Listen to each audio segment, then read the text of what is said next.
Big cultural stories don't go away. They just change forms. For example, just as there are big arguments today about what should be taught in our public schools, they had those same fights a century ago. In fact, it was exactly 100 years ago this week that a young science teacher named John Scopes was indicted for the crime of teaching evolution at a high school in Tennessee and had a trial as famous in its time as the one O.J. Simpson had in the 1990s.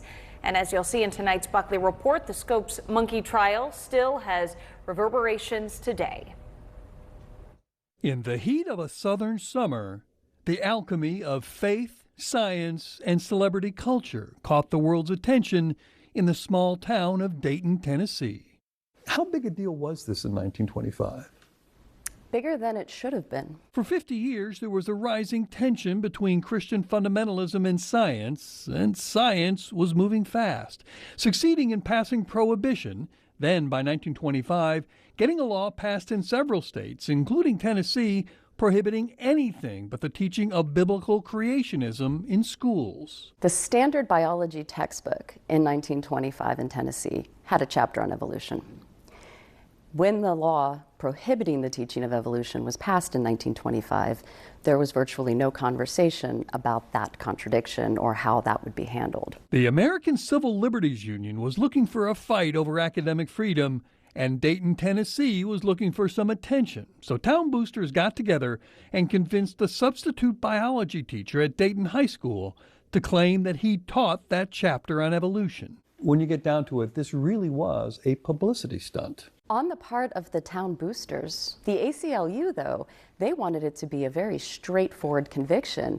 And it was only because William Jennings Bryan jumped on board to come and, defeat Satan in Dayton that then Darrow says, well, I got to get in on this action. And the ACLU can't turn down Clarence Darrow. He's the hero. William Jennings Bryan was a three-time Democratic nominee for president and the defender of the faith.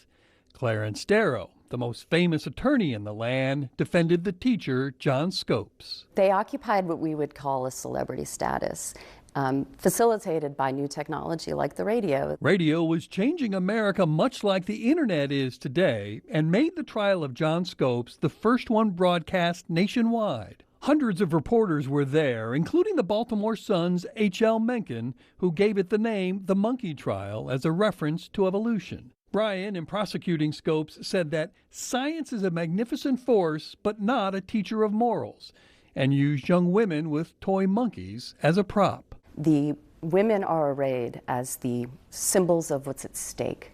The young, virtuous Christian women of Dayton, Tennessee, who will be corrupted by this teaching. The July heat forced the trial outdoors, where it dragged on for 8 long days.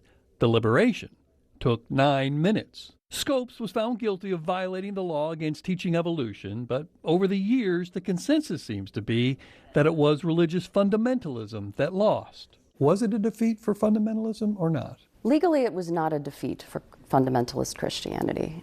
It turned out that the judge issued a $100 fine, which was $50 more than he was legally allowed to issue. He should have had a jury determine the amount of the fine. So Scopes' conviction was overturned on that technicality.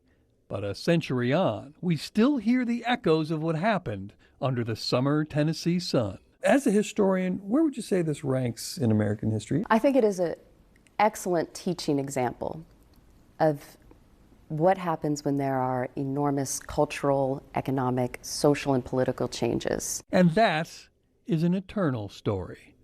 Bob Buckley, Fox 8 News. And prosecutor William Jennings Bryan died in Dayton, Tennessee 5 days after the trial, but the fundamentalist movement he led continued, introducing 37 anti-evolution bills in 20 state legislatures by the end of the 1920s.